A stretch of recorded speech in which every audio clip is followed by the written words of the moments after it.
Salutare! Vreau să vă vorbesc astăzi despre un aparat de sudură de la Lidl Parkside, care, ce pot să spun, tocmai l-am cumpărat și eram curios să vedem despre ce e vorba.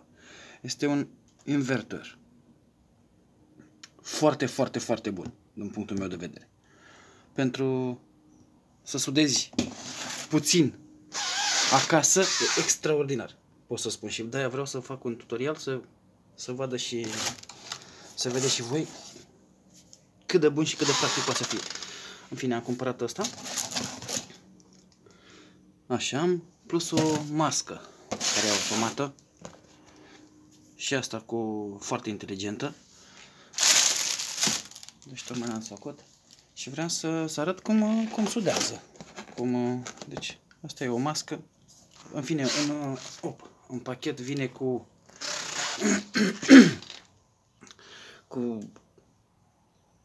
un cablu așa, adică un prelungitor. Deci ce conține cutia? Ambalajul. Eu aici l-am băgat în priză ca să pot să l-am desfăcut.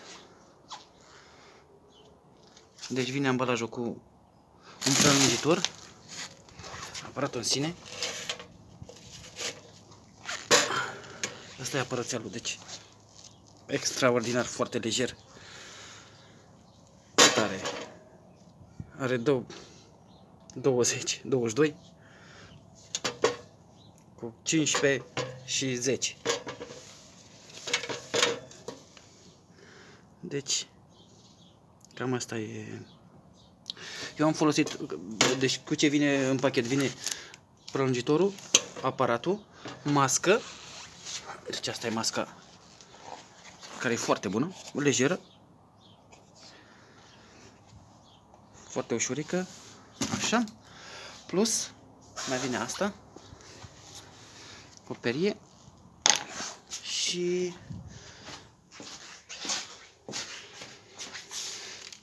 electrozi pentru încercare, câțiva electrozi. Ce am văzut eu aici, că sunt electrozi de 1,25, 1,5 și de 2,5, cum cred. Eu am încercat cu 1,5, pot să spun că merge extraordinar. Foarte bine. Deci vine și cu un clește foarte ușor și foarte, nu știu, extraordinar de bun, ce să zic. Foarte bun. Și haideți să-l încercăm. Să vedem cum sudează. Eu am încercat un picuț aici. Asta pătrunde foarte bine. Adică eu vorbesc pentru acasă, să-l folosim acasă, nu în scop industrial. Deci merge foarte bine, pătrunde foarte bine. Haideți să vă arăt.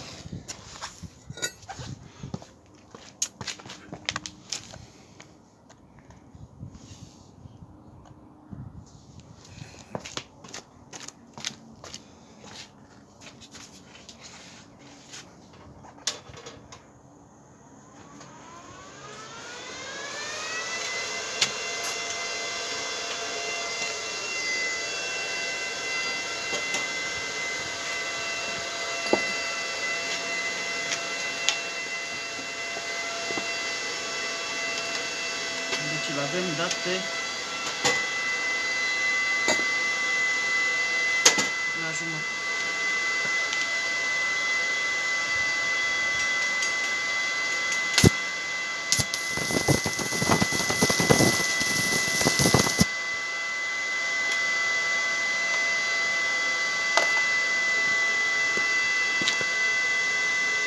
Hai să vedem cum a sudat.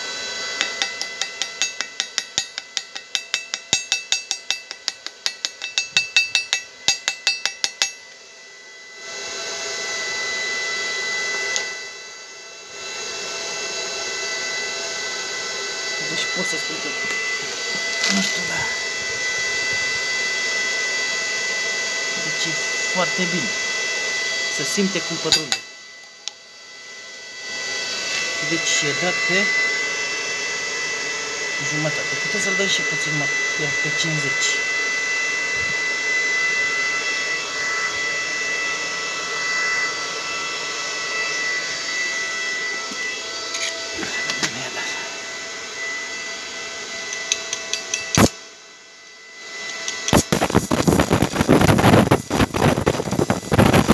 Întrerupe un picuț, un pic, deci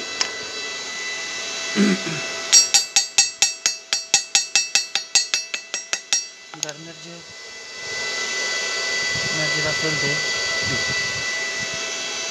bine. Deci ce pot să spun?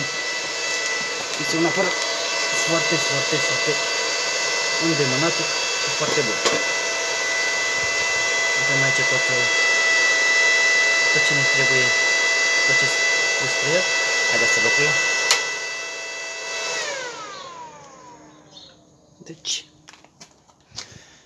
cu astea spuse, vă spun că este un aparat foarte bun. Deci, recomand.